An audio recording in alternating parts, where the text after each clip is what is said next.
Ow! Oh no. Oh. Hey guys. Hey, everybody. Yeah, been a long time, been a little while. I think the last time you saw me I had really short hair, but that's not the case anymore. I just wanted to pop on here and just kind of give everybody a short update. Really just kind of talk about life a little bit in general. It's been such a long time since we've done one of these things.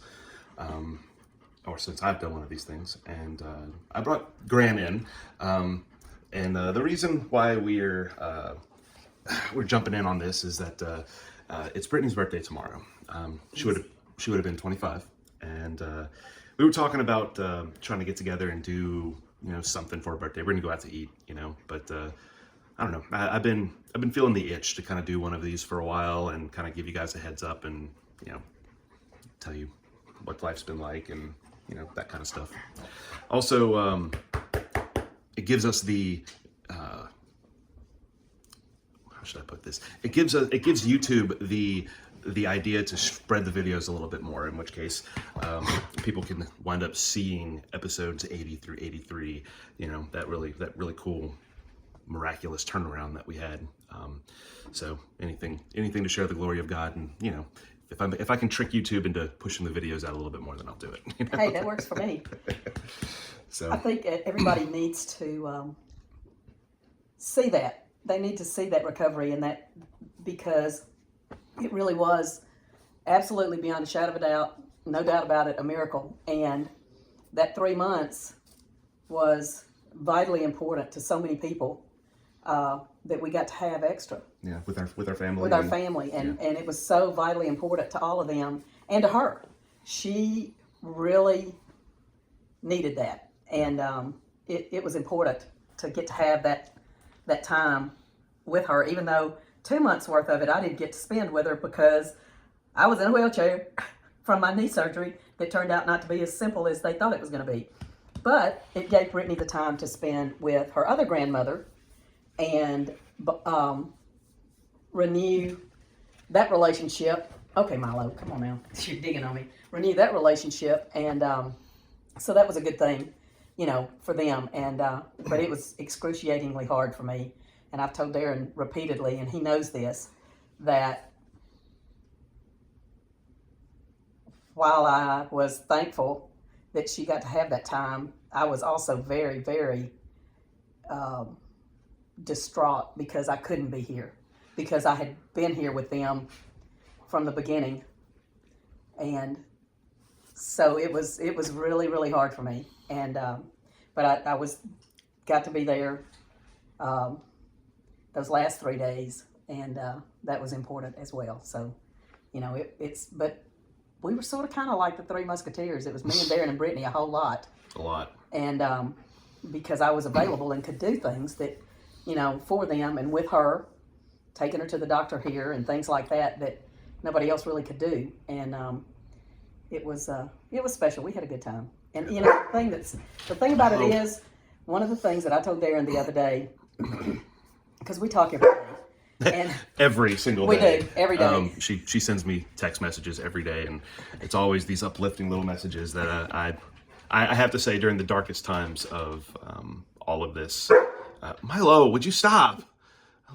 Somebody's cutting grass or something. They're doing something, moving trucks around out there, cutting grass and stuff. So, but during some of the hardest times that I was having, those messages were always super special, because half the time they would make me cry harder, but it's part of the grieving process and getting the let out, so to speak, I guess. Just you have to have an outlet, and you have to have a way to let things out. And it's hard to do that, because we have been conditioned to be strong for everybody, especially I did, because I was always the Gran. I was always the strong one. I was always the one that was there for Brittany and her sisters, and so having a reason and words that helped me to be able to express or let that grief out was important to me, because and I usually do it in my room. I'm not a big public, as my grandmother used to say, snot slinger. But Darren is probably one of the few people other than my husband who's actually, seen me really well. But, it's because, like I said, we kind of were the Three Musketeers. Yeah. We kind of held each other up through the whole thing. Yeah. So I think that kind of segues nicely into what I wanted to talk about was what successes and failures. What are some of the things that you've seen this last year that you've, what's been hard? What's been surprisingly easy? Where have you grown? What's been hard has been just getting my head around the fact that she's not here. I mean, I told Darren the other day, I have come to their house a couple of times alone when he's not here, and I just almost can't do it. It just hits me in the guts, and I start bawling, and I cry all the way home. But if he's here, I can do it. Yeah. But if I come by myself, I can't, because I'm so used to walking up to the door and looking in the window and seeing her and the dogs all piled up on the couch. I personally, I just, bless his heart, I don't know how he does it every day. I could not walk up to the empty door every day. And I know Milo keeps the door from being empty. I know this because he's right at the door when you walk up. But, that's been one of the hardest things for me, is just getting my head around the fact that she's not here. It's just weird, and I don't know that it'll ever be anything but weird. Yeah. I kind of struggle with that too. But more than that, for me, I think my biggest struggle is probably just the memory of the pain. I can handle a lot of things, like in terms of the crazy stuff that we experienced and all the wild things that we went through. But here I am. I can't talk about it without tearing up a little bit. The whole thing is that memories of her in pain, or pictures of her in pain, which there's a lot of, unfortunately. I can make my way through, I can go months without, feeling bad. But the second I get a random picture, thank you iPhone for constantly reminding me of all the pictures in my phone. I get an image of her in a state where, cancer has weakened her or whatever. Right. So, though it'll drop me on the spot. Which is also part of the thing that I've done. I've actually, to kind of help mitigate that process and to help slow this down, to kind of take control of my surroundings. I've moved all the photos that are the most gut-wrenching and put them in a hidden file on my phone, so they don't pop up randomly. That's a good idea. Yeah. That's a real good idea. So yeah, I don't get any more amazing slideshows of her in various states during the last year of our life, but I do get slideshows of her before cancer and at the very beginning of the cancer journey, when it was still scary, but she could, essentially still walk on her own, and Right. I mean, she could walk on her own, but I mean, it was always really hard for her. But in the beginning, it was, yeah, sure, whatever, let's go for a walk, and that was never, it was never an issue. Right. So that would be probably my hardest hurdle over the last year, just in terms of coming to terms with all of this. One of the things that I've struggled with is, right now, I loved Christian music. Right now, I cannot do it because there's so many of the songs that remind me so much of her and the struggle that she was going through. And I just can't right now. I just can't. I believe I will one day be able to listen to it again, but right now I pretty much just can't. But I can tell you, you asked me one of the things that I have learned, or that I have, I don't know if learned is the right word, but one of the things that has come to me as I've progressed through this year is how Brittany, up until the last day or so, was always looking forward. Always. That girl was planning her 5-year vow renewals with me. She was looking forward. She never, ever, ever stopped planning to live. Oh, God. Yeah. She never did. And so, of all the things that I've probably learned in all of this, it's to not stop living, to continue to live. That's one of her legacies to me, is to live. Regardless of what is going on around you, choose to live. And her name, Brittany, means strong. And by golly, that girl is one of the strongest human beings I've ever known in my life. From the time she was little bitty, and when I say strong, when she was little bitty, she would walk in when she was 18 months old, and there'd be a little toy table or toy chair or something, and she'd pick it up over her head and tote it across the room. So, I mean, strong has applied in all kinds of ways, physically, spiritually, emotionally. Yeah. And so that's one of the biggest lessons that I've learned in this.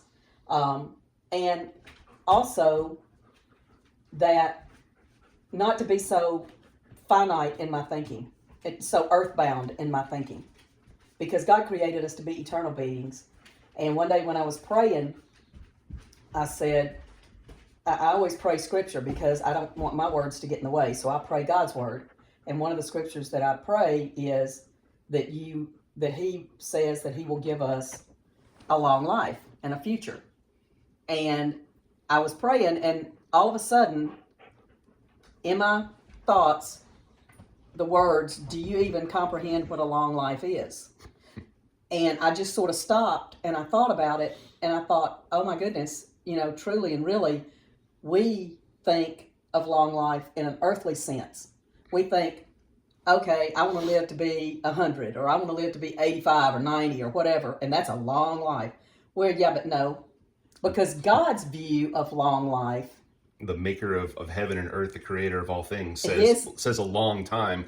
What do you think? It's eternal. It's eternal. Yeah. His view of long life is eternal. So when he promises us a long life, he promises us an eternal long life. And it's not, and just because we aren't living on this rock anymore doesn't mean we're not still living. And I remember back to when I was teaching Sunday school and talking to the kids about things like this.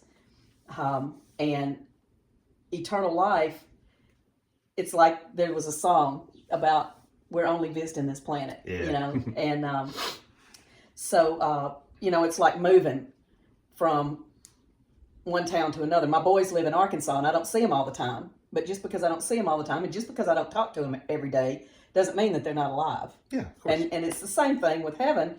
It's just a little bit harder because we are preconditioned to consider it a permanent loss, but it's really not, because we're going to see her again. Yeah. And so, I've been working through it like that.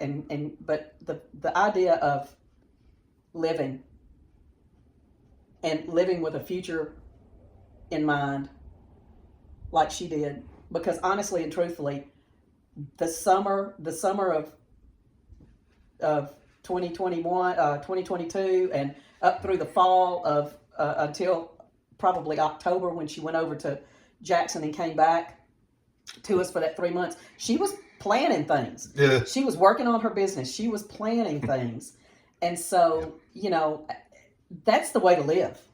That's the way to live. She never slowed down. She never, ever, ever stopped. And I've mentioned this on this channel several times. She lived more life in one day than I've lived in a week. So it genuinely was being with her was a true, like, oh, I'm no longer, chugging along at a snail's pace in my life. I'm running behind this girl like everywhere. And before I knew it, I was running behind her, pushing her in the wheelchair. But yeah, that's very true. And she never quit. She never quit caring about the well-being of others. She bawled me out because I was crying because I couldn't come over here because I was in my wheelchair and was non-weight bearing, and so I couldn't be of any help. And I was bawling, and she chewed me out for being that way. I remember. And told me to take care of myself. She'd been after me to get my knee done, and so because she chewed me out for being upset because I couldn't be over here, and told me to shut up and take care of myself. And then before my surgery, when I had to have a heart cath to make sure I didn't have any issues with my heart before they did my surgery, she came out to my house and stayed for almost a week to help me. Yeah. you know. And I'm like, the girl with cancer who's got to be pushed around in a wheelchair was literally helping you. Yep, and she wasn't in her wheelchair. She wouldn't get in her wheelchair. No, she would get up and walk around the house, and she would do things in the house. Not not house clean or anything, because that stuff had already been done. But she would help me. She would bring me food or water when I was recovering from the heart cath for a day or two. And I think that like that little bit of independence that she was able to. She was very picky about when she would walk and when she would conserve her strength, because she knew that if she blew herself out, then it would be up to me, and it would add more weight onto me carrying her. Right. So she was very careful with how she exercised her independence. But I do know that like every time she did, I wanted to make sure that she could. And so yes, I was on board with her doing this. I was really just hoping that she would be okay, and but she was. You knew that I wasn't going to let her wear herself out. You weren't going to let her wear herself out. Yeah, because the thing about it is, I was recovering, but I wasn't really sick, so I could, right. She just wanted to make sure. But look, one of the scariest things for me in this whole situation was when she would call me and say, I need to go to the store.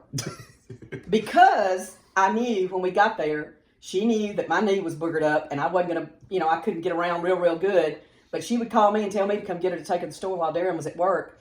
And then I would say, okay, well, what do you need? I'll go get it. And she would say no, in this tone of voice that left no room for discussion. I'm going inside. And, I can remember sitting there in the car, waiting on her to come back out, not daring to call her on the phone or text her and say, are you okay? Because I knew she'd chew me out when she got home or got back in the car. But also sitting there going, if she falls in that store, Darren is going to wring my neck.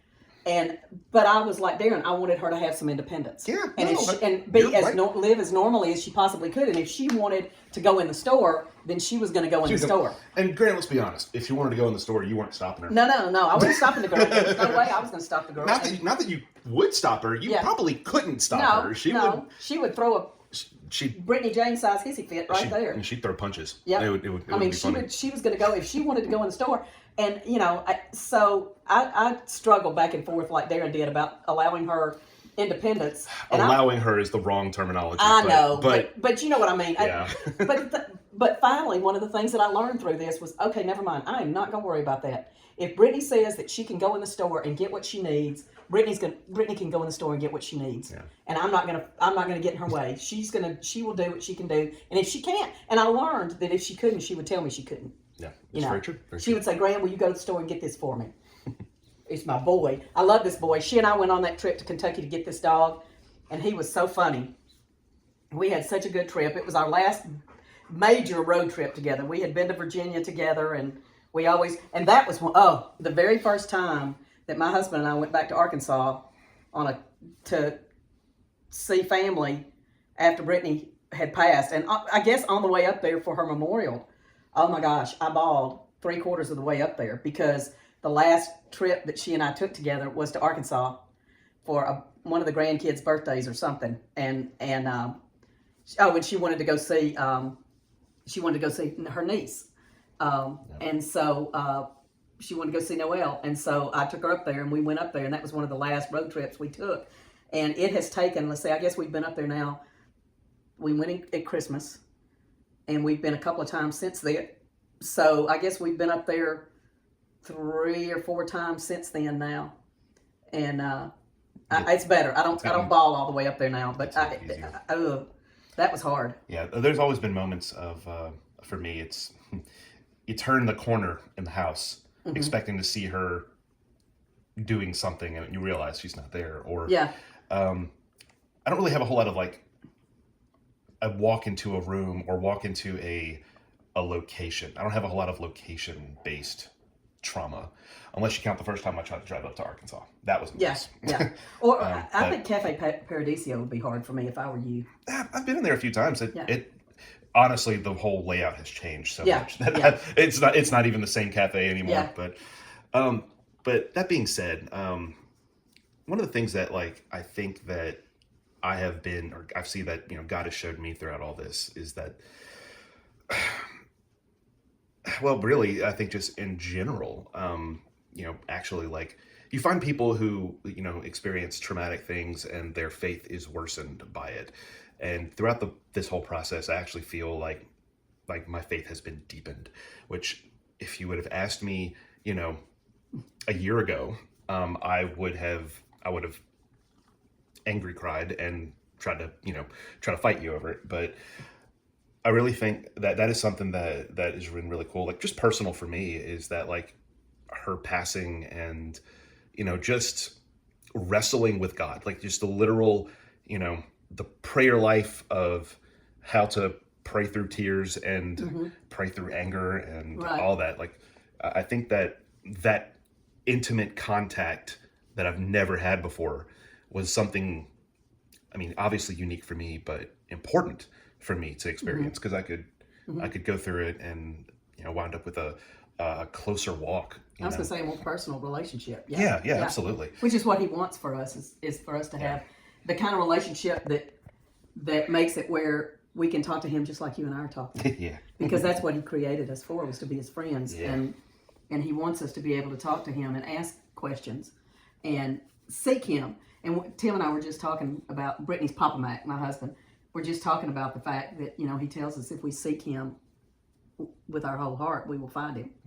And, if we seek him in our grief, if we seek him in our anger, if we seek him in our confusion, we'll find him, and he'll find us, and he'll answer those questions. Now, the one thing we have to be prepared for is that the answer may not be what we thought it should be. Or want to hear. Or want it to be. It's going to be the truth. And,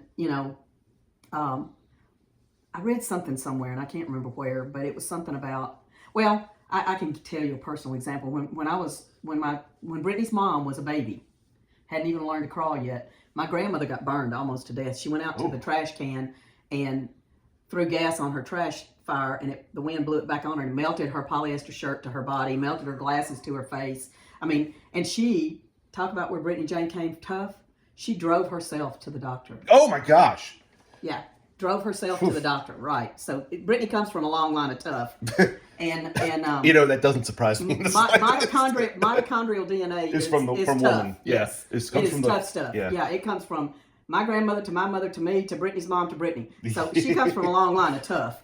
And so anyway, I was praying, let her live, let her live, let her live. Oh, please, God, let her live. And at the same time, we were doing a Bible study at my church, and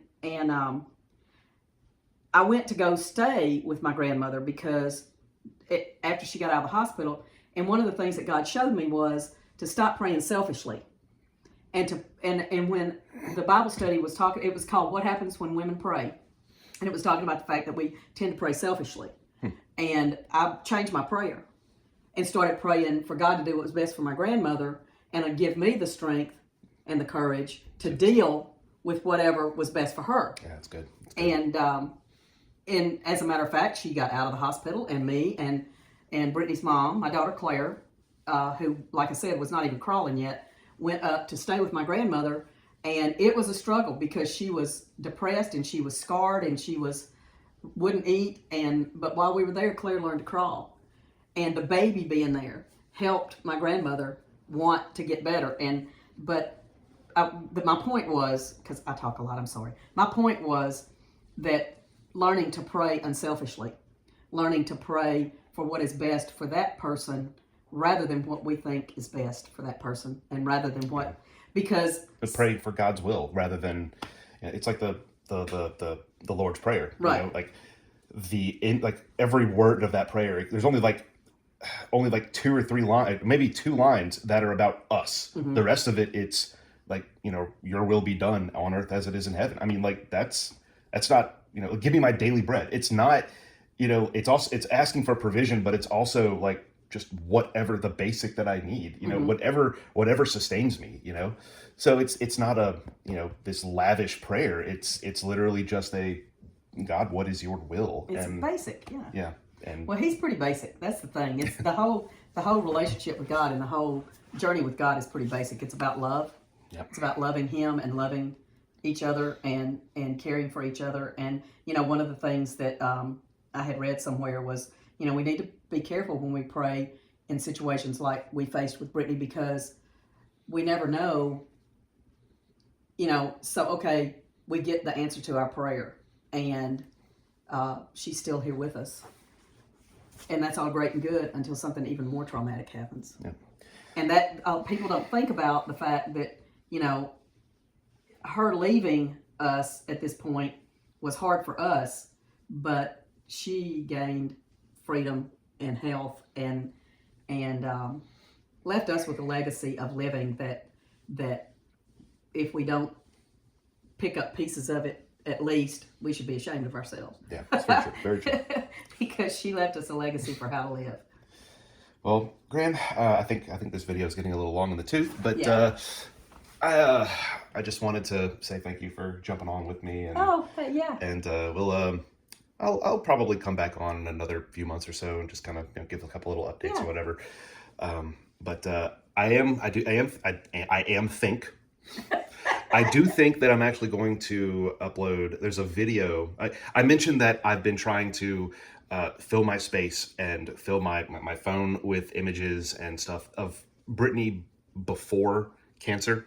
I want that to be my memory of her. I want that to be my, how I remember her rather than in pain and suffering, even though she would often say that cancer with me was the best time of her life, which don't get me started. That's such a tear-jerky statement. Yep. Such a tear-jerky statement. But I mean, but anyway, I have a video of her whenever she was in Arkansas in high school, doing a talent competition. It was a flag. She was on the flag team. She was on flag team. Band. And she did a little solo. She had a solo flag routine that she did, and the song was so appropriate. It really was. The song, she had no idea when she picked this song how appropriate it was for her entire rest of her life. Yep. You need to put that on there. I'm gonna talk about it and I'll put it on. But I'm gonna post that in a little bit. That'll be the next video I post. I don't know when it's gonna go up, but I'll do it quick. I love it. Do it quick. All right. I'll do it. Do it right after this one. Part A, Part B. Oh, come on. But anyway. So Brittany came by her bossy naturally too. Yeah.